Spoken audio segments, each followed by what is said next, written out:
यज्ञ है, उस विधि को कार्यान्वित करना कर्म कहलाता है। उस यज्ञ को कार्य रूप देना, यज्ञ आग जला के नहीं है, यज्ञ एक अलग आत्मदर्शन की जो निश्चित विधि है उसको आचरण निश्चित है। इसलिए नियत कर्म कामनाएं रखोगे तो जैसी कामनाएं उलझना पड़ेगा। कामनाओं से अलग होकर सीधे उस पर श्रद्धा स्थिर करके लगो निष्काम। इस प्रकार आत्मदर्शन की निश्चित विधि नियत कर्म है। इस कर्म का स्वल्प अभ्यास महान जन्म मृत्यु के भय से उद्धार करने वाला होता है, अविनाशी स्वरूप को प्रदान करने वाला होता है। भगवान का भजन करते हुए अर्थ धर्म काम मोक्ष जो मांगोगे मिलेगा, भगवान देंगे। वस्तु मांगने वाले वस्तु की जब तक आयु है वहाँ टिकेंगे, भोगेंगे। वस्तु की आयु खत्म हो जाएगी तो जहाँ से साधना छूटी पुनः आरंभ होगी, फिर साधना आगे चलेगी। इस प्रकार देर में पहुँचता है, 2-4 जन्म के अंतराल से पहुँचता है, और निष्काम कर्म योगी तीर की तरह सीधा लक्ष्य पर पहुँचता। बस इतना ही अंतर है। तो मांगना है तो भगवान से मांगो, किंतु अब ये दुर्लभ तन मिला है तो इसकी सार्थकता एक ही दिशा में है कि एक प्रभु में दृढ़ संकल्प होकर जो उन्हें पुकारे उस नाम का जाप करो। वैदिक ऋषि ओम का जाप करते थे, भक्तिकालीन ऋषि राम का जाप करते थे। संसार की किसी भी भाषा में 2-2.5 अक्षर नाम संबोधन है, वो जपा जा सकता है। इसलिए क्यों कि बड़ा नाम वहाँ श्वास में प्रवेश ही नहीं कर सकेगा, अंत में श्वास से भजन किया जाता है। महापुरुष सृष्टि में कहीं हुआ हो, यदि योग साधना भजन विधि जागृत है तो एक बात कहेगा।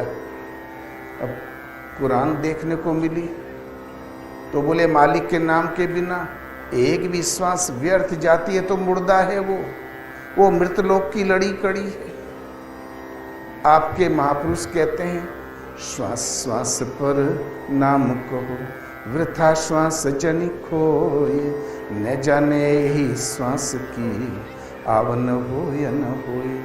इसलिए बोलो श्री राम जय जय राम। ओम जय सिया राम जय जय सिया राम।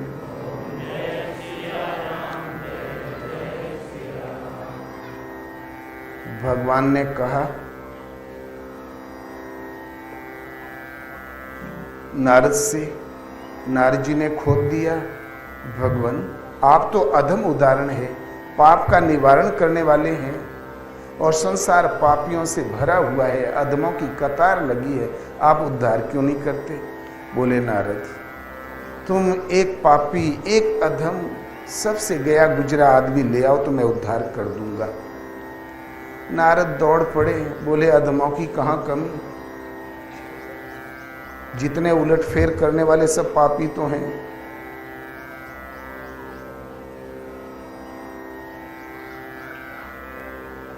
कोई स्मगलिंग कर रहा है तो कोई कौन वाद चला रहा है तो कहीं नक्सली बने हैं। सीधे उनके बीच में पहुंच गए, जाके देखा, बोले नहीं, जिस घट में परमात्मा का निवास सो अधम नहीं हो सकता।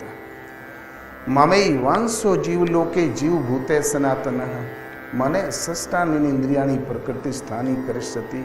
जो मेरा विशुद्ध अंश है उतना ही पावन है मानव तन जितना भगवान उसका विशुद्ध अंश है। ये तो जीवन यापन की एक शैली है जो ऊंची नीची है, किंतु ये अधम अभागा तो हो ही नहीं सकता। अब नारद चिंता में पड़ गए, अधम कहाँ ढूंढूं? विचार करते करते एक जगह टट्टी पड़ी थी, उठा लिया। इससे सब छूते नहीं, दूर से निकलते हैं, दुर्गंध है। एक लोहे का पटरा उठाया और उसमें भरा। टट्टी में से आवाज आई, नारद जी हमको कहाँ ले चले आप? बोले भाई भगवान ने कहा जो सबसे नीच अधम अभागा हो उसे ले आओ। तो सबसे नीच तू है, तुम्हारे बाजू से निकलते हैं तो लोग नाक बंद कर देते हैं। बोले अरे नारद जी, हम अधम हैं कि आप? हम मेवा थे, मिष्टान थे, पकवान थे, बालूशाही थे, समोसा थे। आपकी संगत से हमारी ये दुर्दशा हुई है। ये बताओ हम अधम हैं कि आप?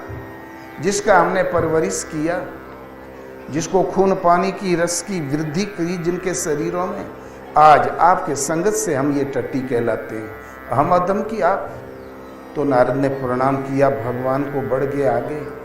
ढूंढते ढूंढते पहुंच गए नदी किनारे, शमशान घाट। एक बांस का टुकड़ा फेंका था, मुर्दा फूंकने के बाद जो फेंका जाता है, नारद ने उसी को उठा लिया। बोले इससे सब बच के चलते हैं, ये किसी काम का नहीं। भगवान ने कहा जो सबसे बेकार हो, अधम हो, उसको ले आओ। बांस में से आवाज आई, नारद जी कहाँ ले चले? बोले भाई तुमको कोई छूना नहीं चाहता, तो मुर्दा फूंक के फेंका गया है, निकृष्ट है। बोले मैं निकृष्ट हूँ? मनुष्य जन्मा तो मेरी जरूरत पड़ी, शादी हुई तो मोड़ मुझसे बना, अंत्येष्टि हुई तो अर्थी मुझसे बनी, और अंत्येष्टि में कपाल क्रिया हुई तो मैंने उसका उद्धार किया।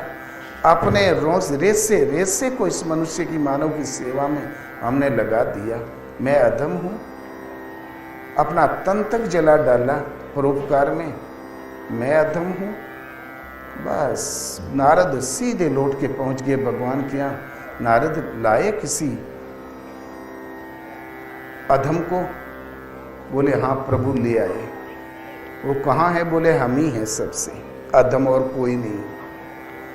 नानक नन्ही हो रहे जैसे नन्ही दूब, आकर गैया चर गई रही खूब के खूब। अपनी दिशी साधु सूची को भा, अपने से तारीफ करके डिग्री डिप्लोमा लेके कौन पवित्र हुआ है आज तक? गुरु महाराज का कहना था, भगवान कहें, आत्मा कहें तू साधु है तो तुम साधु हो। दुनिया कहे चाहे न कहे, कभी न कहे, तुम सर्वस्व प्राप्त कर लोगे, तुम पूर्ण संत हो।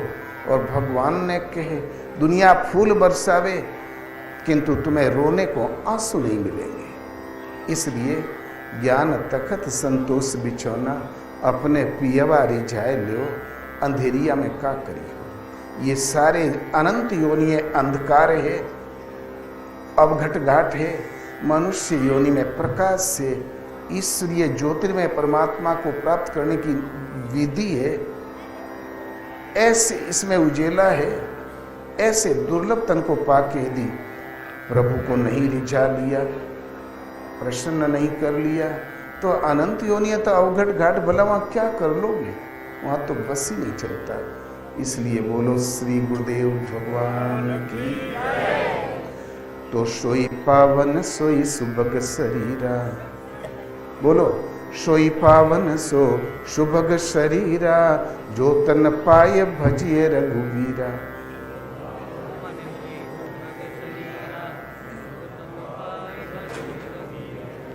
सो सुख कर्म धर्म जरि जाओ, जहाँ न राम पद पंकज भाव। यदि चरणों में भाव नहीं, एक परमात्मा के चरणों में सीधी श्रद्धा नहीं, तो जोग कुजोगु ज्ञान या ज्ञानो, जहाँ न राम प्रेम पर धनु। जोग कुजोग है, ज्ञान अज्ञान है। जहाँ उन परम प्रभु के चरणों में प्रेम की प्रधानता में हो, तो वो सुख, वो कर्म और उस धर्माचरण में आग लग जाए। जहाँ राम एक परमात्मा के चरणों में प्रेम की प्रधानता में हो, तो न प्रेम पूरी हृदय से चलते फिरते उठते बैठते हर समय नाम जपो।